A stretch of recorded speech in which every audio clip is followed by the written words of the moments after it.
கிராமத்துல வாழ்றவங்களுக்கு தான் தெரியும் நம்ம கிராம வாழ்க்கை எவ்வளவு அழகானது அப்படின்னு சொல்லி. ஏன் சீதா அப்படி சொல்ற அப்படின்னு தானே கேக்குறீங்க.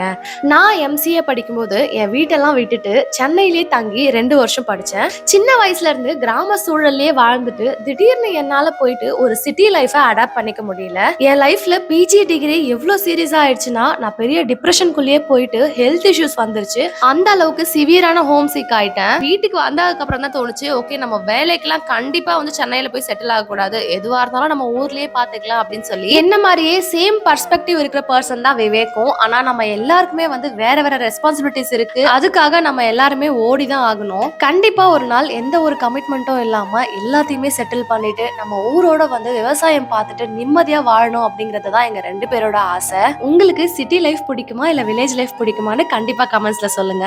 இந்த வீடியோ ஃபுல்லாவே எங்களோட அழகான வீடை தான் நீங்க பாத்துட்டு இருந்தீங்க, அதையே நான் சொல்ல மறந்துட்டேன். ஒரு ஃபங்க்ஷனுக்காக ஊருக்கு வந்திருக்கோம். இன்னைக்கு என்னோட நாள் இந்த மாதிரி தான் அழகா போச்சு. இந்த மாதிரி அழகான வீடியோஸ்க்கு சேனலை சப்ஸ்கிரைப் பண்ணிக்கோங்க. அடுத்த வீடியோல சந்திக்கலாம். பாய்.